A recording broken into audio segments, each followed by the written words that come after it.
Egypt has confirmed its first case of the coronavirus, Covid-19, the first known instance of the virus in Africa. The country's health ministry says that the person affected is a foreigner who has now been placed in isolation in a hospital for treatment and monitoring.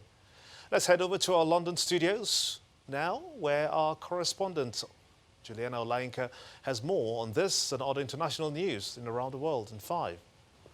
Good evening from the Channel's newsroom in London. China has so far allocated over 80 billion yuan, the equivalent of more than $11.5 billion for prevention and control efforts of the coronavirus spread. Neighbouring Hong Kong, who have 56 confirmed cases of the deadly virus, have pledged $3.2 billion to local hospital authorities and businesses grappling with the outbreak. Today's initiative to announce the setting up of this fund with an estimated amount of 25 billion is again one of those commitments to the people of Hong Kong. So my biggest concern now is really for us to overcome this public health crisis together, and so that we could then focus on relaunching Hong Kong and rebuilding Hong Kong's economic strength. China's National Health Commission said it had recorded 121 new deaths and 5,090 new coronavirus cases on the mainland yesterday, taking the total number of infected to over 64,000 and the total number of deaths to more than 1,400. Spanish authorities have rescued a group of 86 migrants from the Atlantic Ocean, including a baby who was born during the journey. Emergency services said the newborn was taken to a hospital along with its mother and 3 other pregnant women on arrival. The migrants, all of them from sub-Saharan Africa, were travelling on 3 boats which were picked up just south of the island of the Gran Canaria. In January, a newborn baby was found dead on a boat of migrants that had left West Africa and had travelled the same route. On the sidelines of the 3-day Munich Security Conference, the United States Secretary of Defense, Mark Esper, has emphasized that a global coalition of 82 countries was still determined to defeat ISIS. Speaking to media alongside his German counterpart, Esper stressed that it was imperative to maintain pressure on the terror group in Iraq and Syria. Campaigning has kicked off in Iran ahead of this month's parliamentary elections. More than 7,000 candidates have been approved to compete in the February 21st ballot, which will see the appointment of lawmakers for the country's 290-seat parliament. The vote is seen as a popularity test for the clerical establishment at a time when relations with Washington are at their worst since the 1979 Islamic Revolution. The vote will have no major influence on foreign affairs or Iran's nuclear policy, which is determined by Supreme Leader Ayatollah Ali Khamenei. According to the UN, more than 800,000 Syrians, mostly women and children, have fled their homes since the start of a Russian-backed Syrian military campaign to clear the opposition in northwest Syria. Russian jets and Syrian artillery have pounded towns and villages since December last year in a renewed assault backed by pro-Iranian militias and is aimed at clearing the opposition.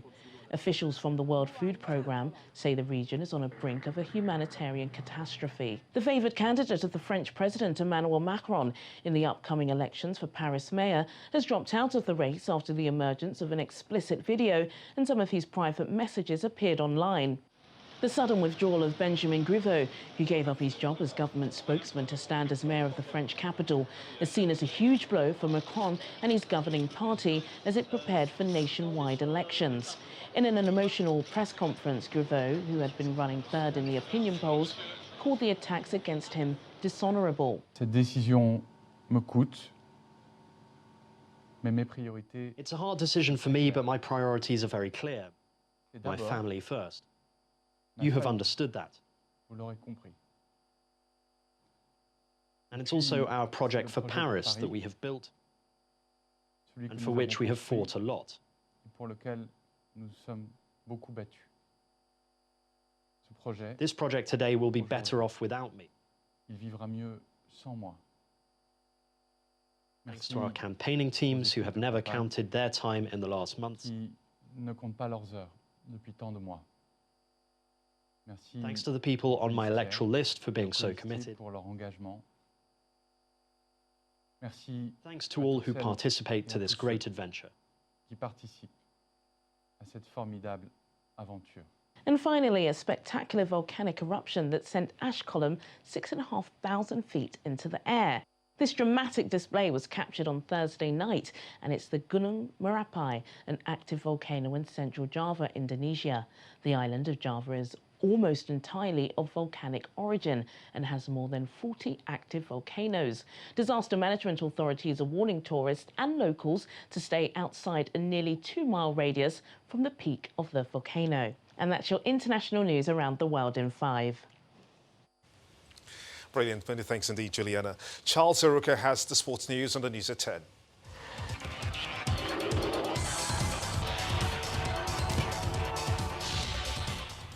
Many thanks, Gimba, and welcome to Sports News. Manchester City have been banned from all UEFA competitions for the next 2 seasons and fined £24.9 million for serious breaches of financial fair play regulations.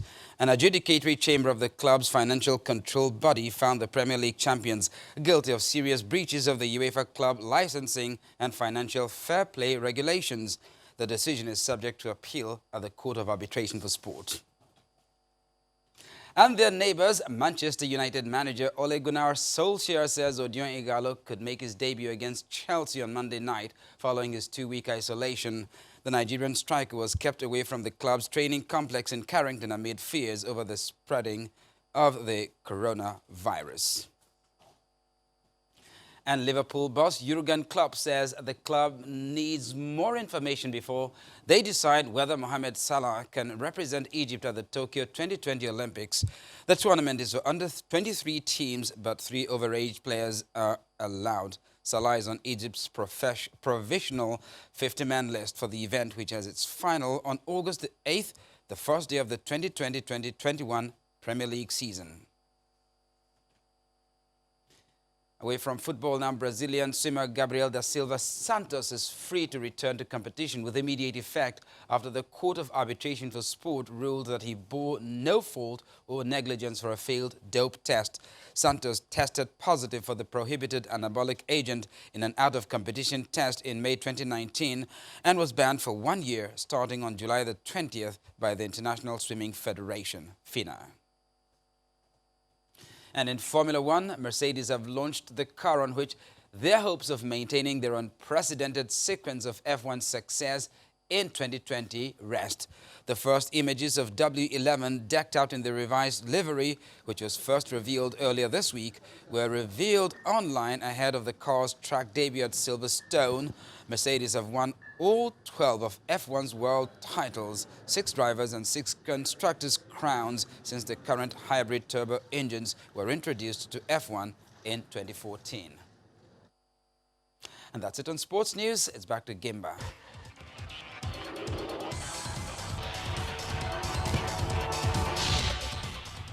And the main news again. The People's Democratic Party, the PDP candidate in the November 16, 2019 governorship elections in Bayelsa State, Doediri, was today sworn in as governor in the state capital, Yenagoa, after receiving his certificate of return from INEC in Abuja.